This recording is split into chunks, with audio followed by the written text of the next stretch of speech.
Salut, bonjour. J'espère que tout le monde se porte bien. Est-ce qu'il y a quelqu'un qui est là aujourd'hui? Salut, bonjour à ceux qui sont connectés. Bonjour. Bonsoir. Je ne sais pas quelle heure il fait. Chez vous, s'il fait soir, recevez mes salutations. J'espère que vous allez bien. J'espère que tout s'est passé à merveille pour vous aujourd'hui.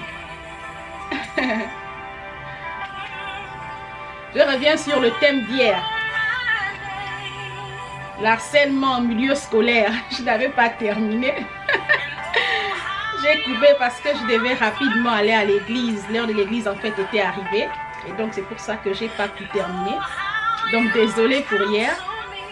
J'ai interrompu le live rapidement sans le revoir aussi. Et donc j'espère que vous allez bien. Donc on revient sur notre thème d'aujourd'hui.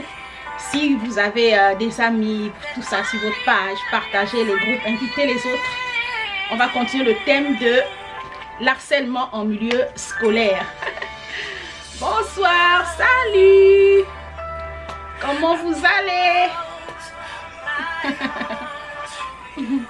Donc aujourd'hui, en fait, comme je disais, on revient sur le live d'hier. Le thème d'hier, l'harcèlement en milieu scolaire.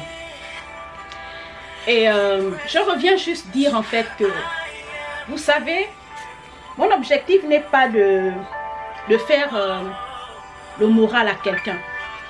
Mon objectif n'est pas de... Je ne viens pas ici en tant que quelqu'un de parfait. Je viens effectivement en tant que quelqu'un de faible, quelqu'un qui a peut-être pas traversé, fait les mêmes choses, parce que au-delà du fait que j'étais désordonnée quand j'étais jeune, au-delà du fait que j'ai fait beaucoup d'erreurs, mais j'ai pas eu de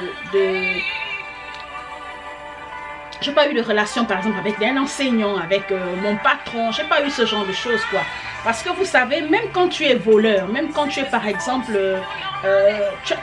quand bien même que nous avons tous des faiblesses, mais nous avons aussi des personnalités différentes. Ça veut dire qu'il y a des choses que, en tant que grand, en tant qu'adulte, en tant que responsable, qu'on peut faire parce que on le fait parfois par faiblesse, mais il y a des choses que dans notre moralité, dans notre intégrité personnelle, on décide de ne pas le faire. Alors moi, je n'ai pas eu en fait ce genre de situation.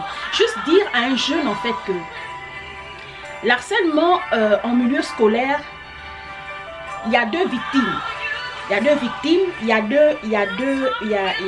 a deux personnes, deux personnages. Il y a les enseignants qui harcèlent les enfants, les jeunes filles. Parce que quand j'ai regardé par exemple le documentaire sur la jeune fille du Ghana qui faisait le témoignage, que elle par contre c'était un professeur qui est venu vers elle et qui lui a proposé de lui faire passer en classe supérieure en échange d'un rapport sexuel. Alors la jeune fille, ça l'a traumatisée, ça l'a choquée, dire que comment mon enseignant peut venir me faire ce type de proposition. Vous comprenez? Et donc ça c'est un cas.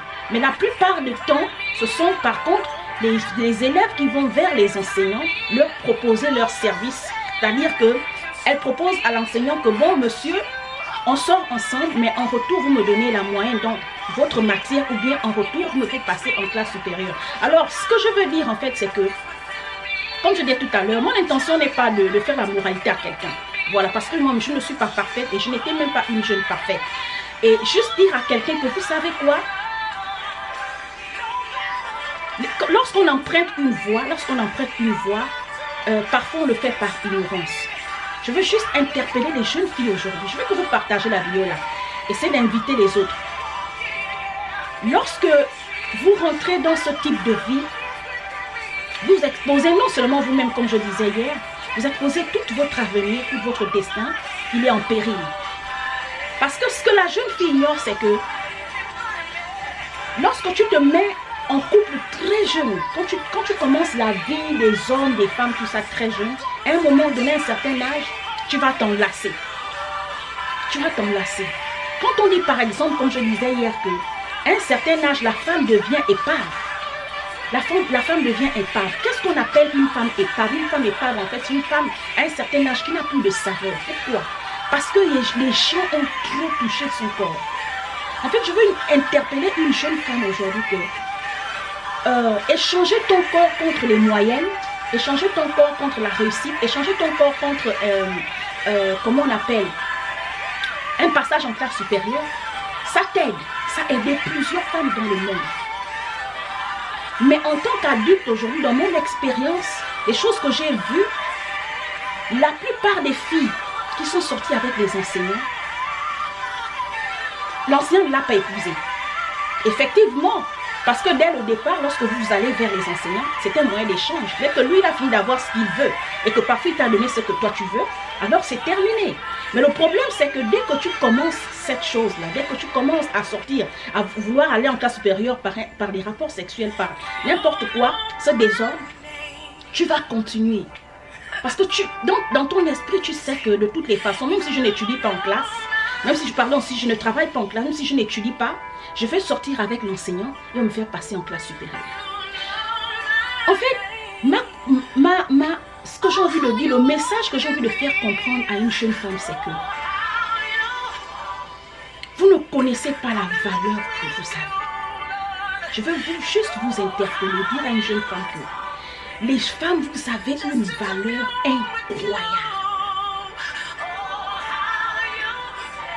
Vous êtes des femmes, vous êtes remplies de potentiel incroyable.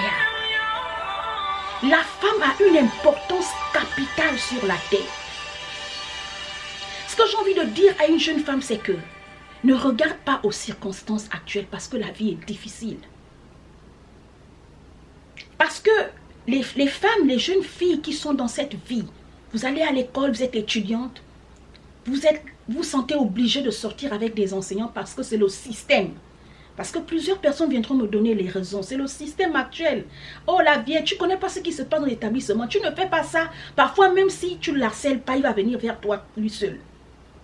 Et que si tu ne fais pas ça, parfois il y a des enseignants qui cassent les élèves. Si tu ne couches pas avec lui, parce que je me rappelle d'une histoire comme ça, une jeune fille disait que parce qu'elle avait refusé de coucher avec un enseignant, l'enseignant lui a mis zéro trimestriel. Et elle a dû reprendre la classe parce qu'elle avait refusé de coucher avec l'enseignant.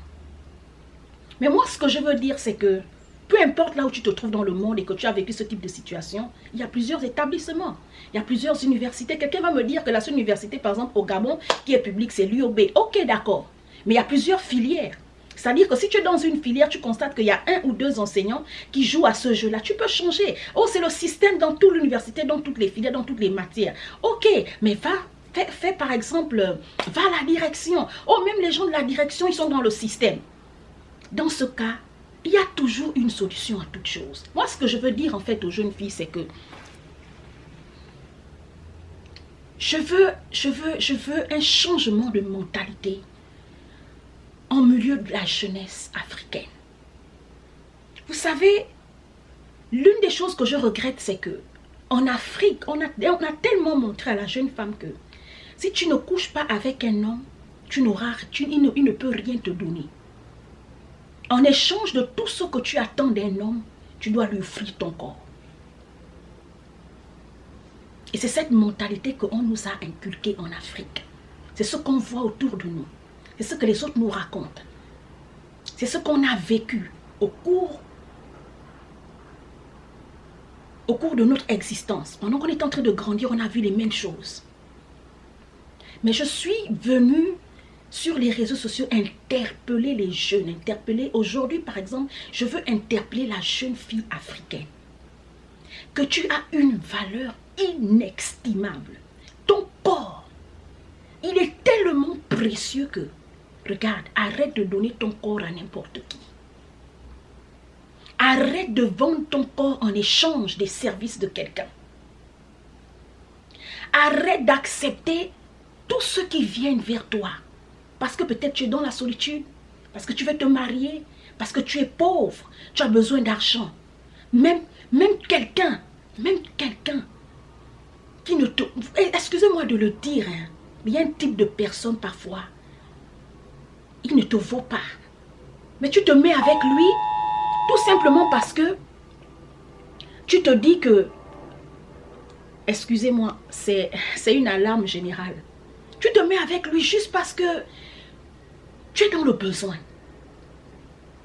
Vous savez, aujourd'hui, je peux venir sur les réseaux sociaux pour venir parler. Les gens vont se dire que, oh, mais elle vient, elle s'ennuie, elle perd son temps. Non. Je suis venue réaliser la valeur que j'avais ici, les femmes, mes enfants, mes filles. Je vous dis la vérité. C'est ici que je suis venue réaliser quelle valeur j'avais. Combien même que je n'ai pas une beauté extrême. Genre quand tu viens à 100 mètres, on dit, waouh, ça c'est quelle étoile. Qui que je sois, c'est ici que je suis venue réaliser quelle valeur la femme a. Je vous dis que les hommes chôment ici. Comme chez nous on dit en petit français, choga chôme. Je connais des hommes, j'ai des connaissances, il te dit, il n'a jamais connu une femme. Tu lui dis, il a peut-être 30 ans. Tu lui dis, attends, comment c'est arrivé? Il dit, non, c'est pas parce que je ne veux pas. Parce qu'aucune femme ne m'accepte. Ici, la femme a une valeur incroyable. Je ne sais pas comment ça se passe en Europe. Mais un homme peut se prosterner devant toi juste pour que tu couches avec lui. Pour un rapport sexuel. Ce que nous en Afrique, facilement, tu peux donner ton corps à n'importe qui. Parce que il va te donner des moyennes. Parce qu'il va te donner 10 000 francs CFA. Parce qu'il va t'apporter 100 000 francs. Parce qu'il va te louer la maison ou la chambre. Ici, déjà, la plupart des femmes ici, la culture américaine en fait, inculque les jeunes à devenir autonomes très jeunes, comme j'ai l'habitude de le dire dans mes vidéos. Aux États-Unis, on inculque aux jeunes ici d'être autonomes très jeunes. Ce qui fait que la jeune fille, à l'âge de 16 ans, 17 ans, lorsqu'elle a 18 ans, je vous dis, elle atteint une indépendance totale. Que ce soit sur le plan financier, que ce soit sur le plan matériel, économique. Sur tous les domaines de sa vie. Non seulement elle est maintenant libre de faire ses choix, de partir même de la maison des parents, aller acheter son appartement, ou bien d'aller louer à vivre seule. Elle s'achète sa voiture, elle a son compte bancaire. Les femmes sont tellement autonomes ici, au point où, c'est-à-dire que quand vous trouvez une jeune fille américaine qui fait une vie, parce que ça c'est partout en fait, hein, c'est pas seulement que tout le monde est parfait ici, non. Mais si vous rencontrez une jeune femme américaine, pas ceux qui reviennent de l'étranger comme moi, parce que quand nous on revient de l'étranger, on est immigrants, on vient en aventure, on vient pour chercher la vie. Alors c'est plusieurs femmes qui reviennent de l'Afrique, qui reviennent de l'Europe, qui viennent aux États-Unis, parce qu'elles viennent se chercher, elles se lancent dans une certaine vie lorsqu'elle n'est pas stable. Mais les Américaines d'origine, une jeune femme américaine, dès qu'elle atteint l'âge de 17-18 ans, elle est autonome. Et là, parce qu'elle est autonome, ce n'est pas n'importe quel homme qui peut venir toucher son corps. Elle te dit non, tant que je ne trouve pas l'homme qui me donne, qui m'apporte, non seulement l'amour, l'attention, l'estime, un homme qui peut me donner au-delà de ce que moi j'ai, je ne peux pas lui donner mon corps. Je veux juste attirer l'attention des jeunes filles. Partagez ce live s'il vous plaît. Partagez le live, invitez les jeunes femmes à venir regarder ce live. Je veux juste interpeller votre conscience. Que moi, quand j'étais en Afrique, la mentalité fait que, parce que autour de toi, tu vois le même système qui tourne. Les parents, les tantes, les cousines, les copines, les amis, c'est le même style de vie. Tout le monde veut aller en mariage facilement. Quelqu'un peut venir te déplacer de chez toi sans t'épouser. Il t'amène dans sa maison. Il ne t'offre même pas une vie différente de celle que tes parents t'ont parfois offert. Mais parce que c'est un homme. Parce que tu veux aussi dire que j'étais là, je vis avec un homme, je suis en couple. Facilement, un homme peut te manipuler. Un homme peut te frapper dessus. Un homme peut t'injurier. Un homme peut te mépriser. Ça fait quelques jours, je discutais avec une jeune dame qui a son emploi. Elle a sa maison et vit chez elle. Mais parce que l'homme t'a refusé, tu pleures les larmes de ton corps au point où tu dis que tu ne pars pas travailler. Je ne pouvais pas aller travailler parce qu'il m'a quitté. Donc, ton travail qui te permet de payer ta maison, au risque et péril de perdre ton emploi, tu t'assois à la maison parce que l'homme t'a quitté. Parce que chez nous en Afrique, dès que tu es un certain âge, si tu n'es pas en couple, tu n'as pas de valeur. Si ta copine est là en couple et que toi, tu n'as pas un homme dans ta vie, tu as la malchance. Donc, la vie de la femme africaine, en fait, se résume autour de l'argent, faire les enfants, le sexe et l'homme. 50% des femmes africaines